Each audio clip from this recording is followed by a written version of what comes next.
What if the sacred wasn't confined to institutionalized religious ordinances, traditions, or rituals? What if your life, every moment, every relationship was already a sacred space? What would shift if you lived inside the context that who you are is special and unique in purpose and value? That's what we call sacred. Welcome to Sacred Disruptions, where the sacred and the everyday collide, where we challenge what we've inherited and reimagine what faith could look like. Engaging, free, deeply alive, and fully lived. My name is Alan Wicks, and I'm your host. This is not just another religious conversation about rules and proving who's right and who's wrong. It's meant to be an awakening, an invitation to rewrite the narrative.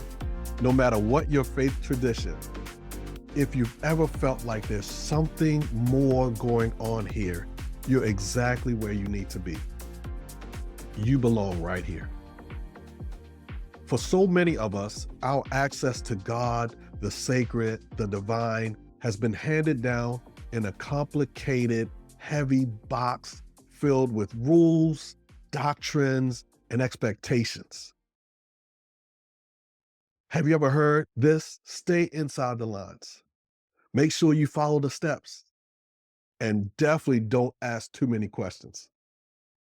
But what if the box itself is the problem? A box that tells you and I that if we don't conform to cultural norms, that we aren't good enough. A box that keeps us in constant fear of judgment and condemnation.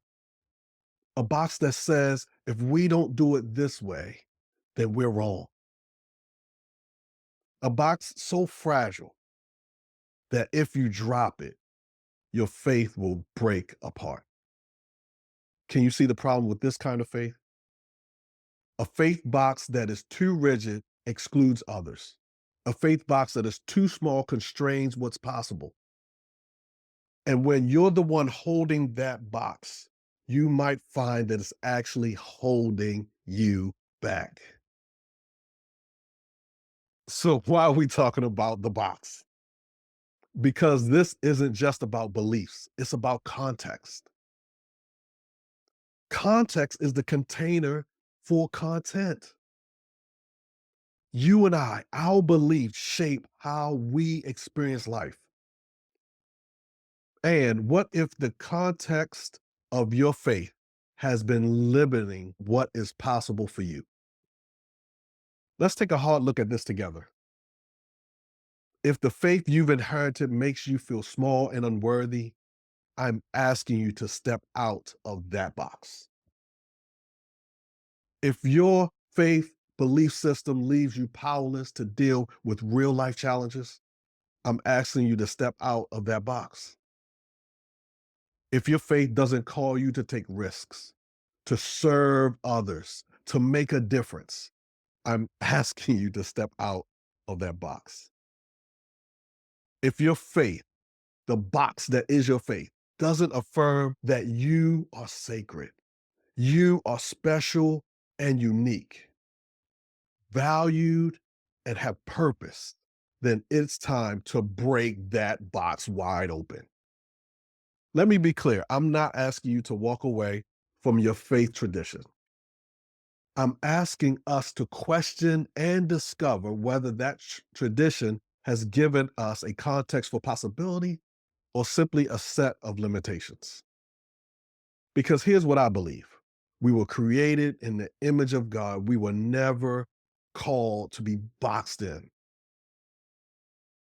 In my tradition, Jesus, I like to call him the elite Jewish rabbi, didn't just preach inside the structures of his time.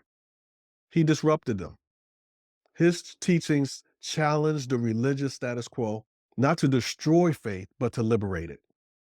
What he offered as a belief system was grounded in love.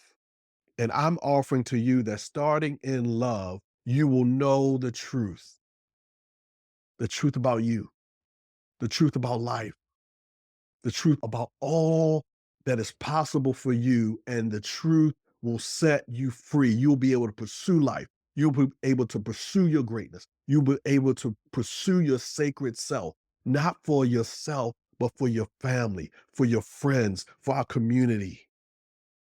And that truth will make us free. What if faith was never meant to be constrained within a set of beliefs, a building, or a rigid framework?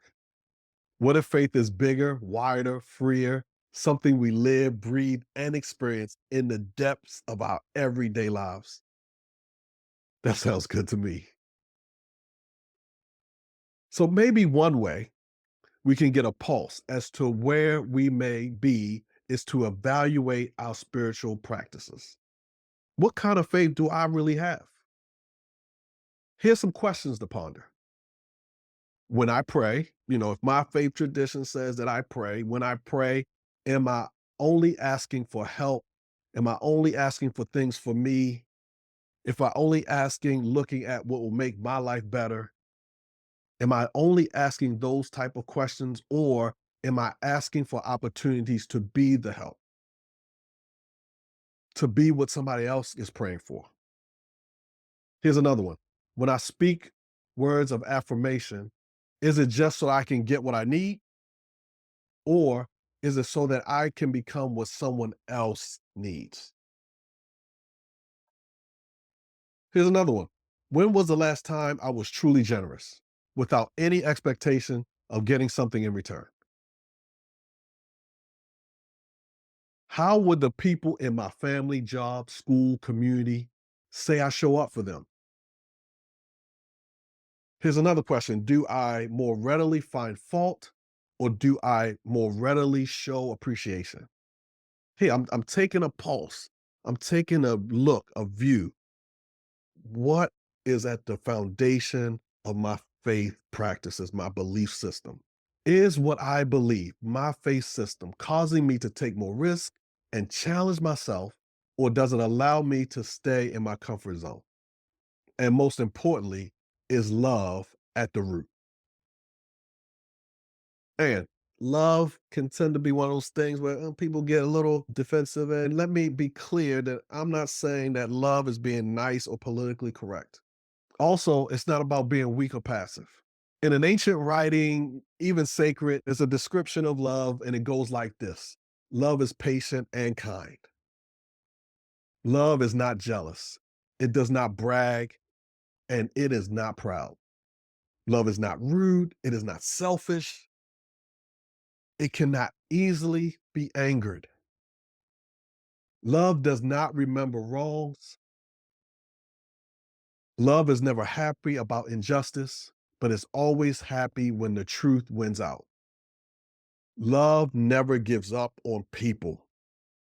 It never stops trusting. It never loses hope. It never quits. Love never fails. That's what I'm calling us to do. Get to a faith that expands on the foundation of love, that has room for everybody else in it. So what we, yes, you and I, are creating in this space called Sacred Disruptions is an invitation, not to abandon faith, but to unlearn what limits us and rediscover what liberates us. We took a short look at what it looks like to unbox our faith. We take off the limits. What would faith look like if it wasn't in this heavy box of rules and conditions? And together we'll explore what faith looks like when it's not a list of rights and wrongs, but a way of being. A life that pulses with love, courage, and possibility. So what if breaking the box is actually what your soul has been waiting for? Let me know in the chat, right there below. Let's start chipping away at that rigid box right now. And this conversation doesn't end here, because the sacred is never finished disrupting us. Faith isn't about finding the perfect answer. It's about leaning into the questions, embracing the mysteries, and discovering what's possible when we step outside of a belief system that disempowers. The sacred is already at work in your life, The question is, will you let it disrupt you in the best way possible? I want to hear from you. Where is the sacred calling you to reevaluate your spiritual practices? Let's keep the conversation going. Connect with me on Instagram, Facebook, X, Threads, all the social media. I'm at Alan D. Wicks. Share your thoughts with me. And if this episode has sparked something in you, pass it on to a friend. These conversations are meant to be spread. And don't forget to subscribe so that you won't miss what's next. Until then, keep asking, keep seeking, keep living the sacred disruptions. And I'll see you next time.